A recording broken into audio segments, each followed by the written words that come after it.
everyone, I'm Dawn. Welcome to my channel. Thank you for visiting with me today. So today we are going to talk about Netflix's Texas Chainsaw Massacre, movie, which will be available. It'll be available on February 18th, and I'm ready for it. I'm ready for it. So I wanted to show you something first before I do that. So I'm playing with the idea of opening my Etsy shop. I have an Etsy shop, I've just not done anything with it. And I want to do these little guys, and I'm working on different types. So onigiri, if you don't know what that is, it's little rice snacks, and usually they're in the shape of like a triangle, and then they have a piece of seaweed on them. They look something like that, okay? And they're usually filled with like tuna mayo, salmon mayo, red bean paste, different fillings. And if you've never had one before and you see one available, try them. They're delicious. But, and they're really easy to make. Just, I think Emmy from Emmy Made in Japan has a video making them. But I made little plushies of them.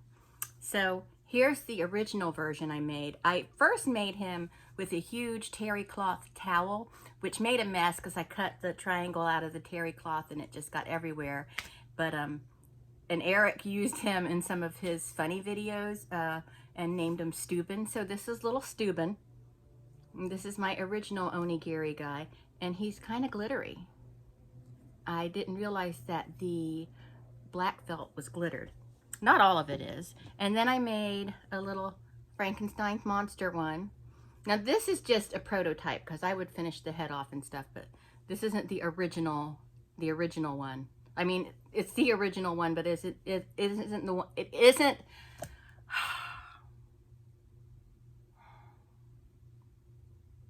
It isn't the one that I'm going to put up for sale on Etsy. Oh, this one's glittery too. It's going to be a little more fine-tuned. And then I love this one. I made a little Dracula one. We're gonna name him Vlad. So this is Vlad, this is Frankie, this is Steuben, and then I made a Jason one. Isn't he adorable? So I made a little Jason one, and I love him, and I love how the crevice, like, it just happens to be where I put the axe. Because you know, Jason's hockey mask has an axe in it. It went for a very short time without getting an axe mark in it. So I like the way it kind of indents itself. That was just a happy accident, you know. So maybe hopefully that'll work out on all of them that I make. So this one is the one that's probably going to go up there because this one turned out really perfect. This was the last one I made, so I was kind of perfecting my craft. So I'm going to sell these guys on my Etsy shop, and I'll probably start doing prints and stuff as well of things I've drawn or painted, but not yet. My straw broke when I went to put it in my cup, so, and you know, a cracked straw is like just like doesn't work out, and it's really annoying. So we want to talk about this article I read about this next Texas Chainsaw Massacre movie.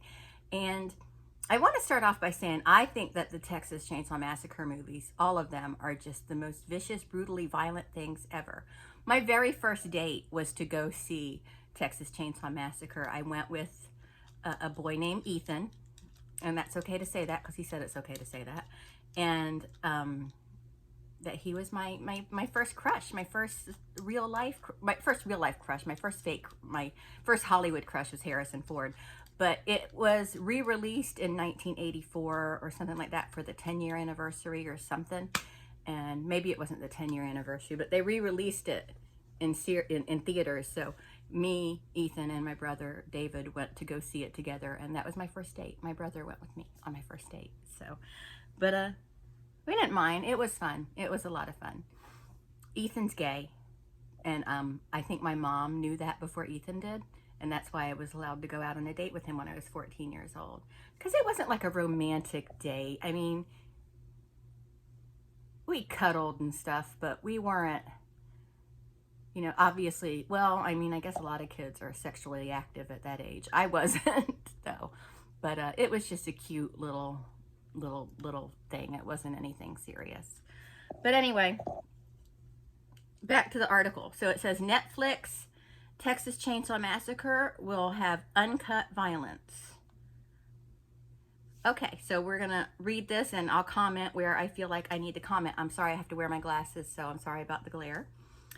Many fans of the various films in the Texas Chainsaw Massacre franchise are well aware that they're often edited, and for some of the older films of the franchise, such as Leatherface, the Texas Chainsaw Massacre 3, a lot of the cut scenes are forever lost. While restrictions aren't quite as strict in today's market, some fans still have their worries. Fortunately, however, it's been confirmed that Netflix's upcoming Texas Chainsaw Massacre has all of its violence completely uncut. Okay, I know someone who doesn't like these type of movies are grossed out by that and like, why do people want to watch violence? For me, it's an appreciation of the craft. And that's probably what it is for a lot of people, whether the craft be makeup effects. I wonder if it's going to be practical effects. Maybe I'll read on, maybe they'll say. Probably not, maybe a little. This was revealed via director David Blue Garcia in an interview with Comic Book. He also revealed that when shooting the film, he was often told to go ahead and make the film even more violent. He also emphasized just how long some of these scenes of violence last in the film. It was a lot of fun to create that, and also working in the editing room and really enhancing those kills and forcing the audience to look again. You know what I mean? The filmmaker pointed out, just when you think you're going to cut away from the violence to the reaction, no, we're cutting back and we're going to show you, and you've got to keep watching it. That was our goal. It's like when you watch those old Family Guy episodes, you think the joke is over, but the camera just doesn't cut and Peter Griffin is still holding his knee. You know what I mean? You know the, you know, and it would go on and on. Okay. We just wanted to go so far that it became uncomfortable. So that's what we did. As he explained after being asked if anything had to be cut. Well, let me read this part in a minute. I found all the Texas Chainsaw Massacre movies very violent and very disturbing, and I know that they were a lot of stuff was cut out of it, and I found it especially the original Texas Chainsaw Massacre, because I saw it when I was 14.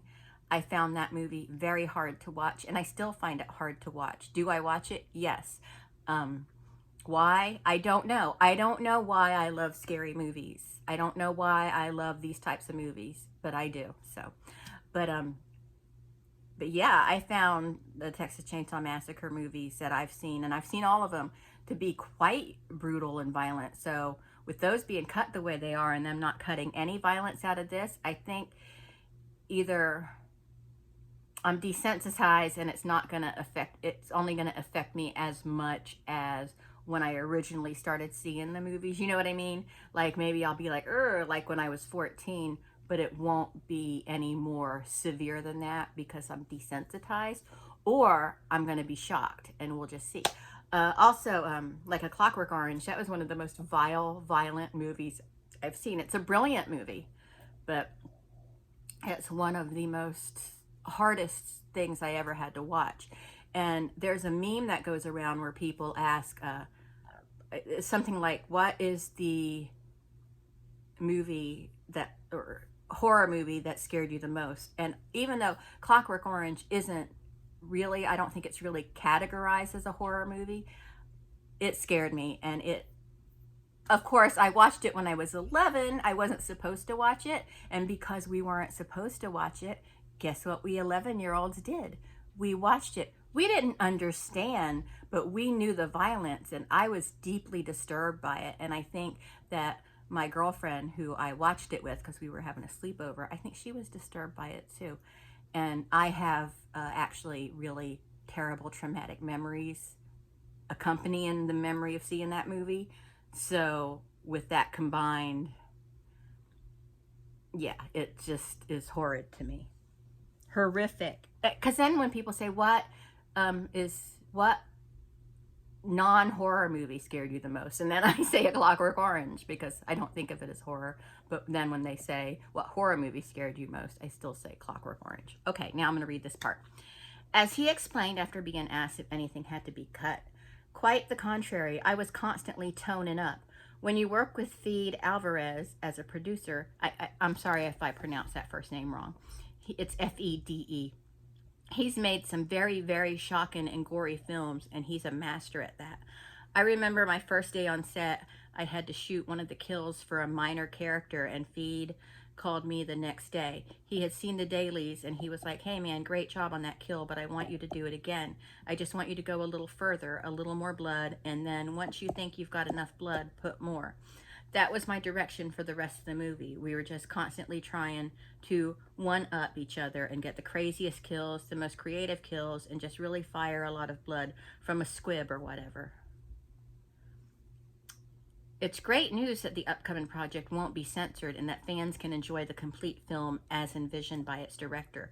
While some of the previous films in the franchises weren't as fortunate when it came to being edited, it sounds like this one will maintain the uncut violence that such a title as Texas Chainsaw Massacre suggests.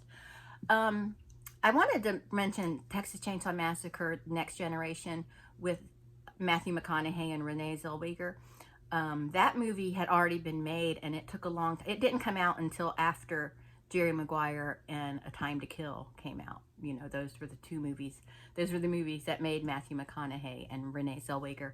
And I was disturbed by that movie, and for me, that movie was probably the, maybe with the exception of 2, was the silliest of all of them, because I think it was taking itself too seriously or something. I don't know. There was just, it was, you know, but it was still very violent and very disturbing and upsetting. And it's always, these movies always knock off young people, and that's very disturbing to me too, because, you know, I have a young person in my life, my son. So, okay, anyway, let me continue. David Blue Garcia directed the film based on a screenplay written by Chris Thomas Devlin. The cast for the film includes Elsie Fisher, Sarah Yarkin, Mark Burnham, Mo Dunford, Alice Kriege, Jacob Lattimore, Nell Hudson, Jessica Elaine, Sam Douglas, William Hope, and Jolyon Coy.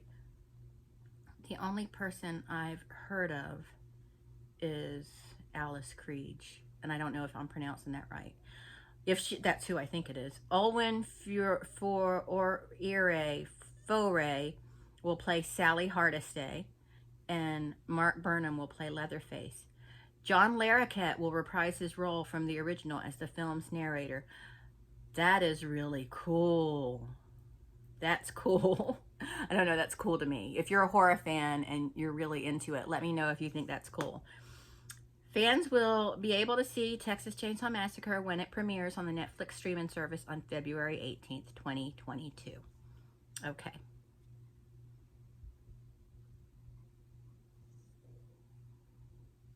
So there we go. That sounds like it's going to be an interesting watch. I'm definitely going to watch it.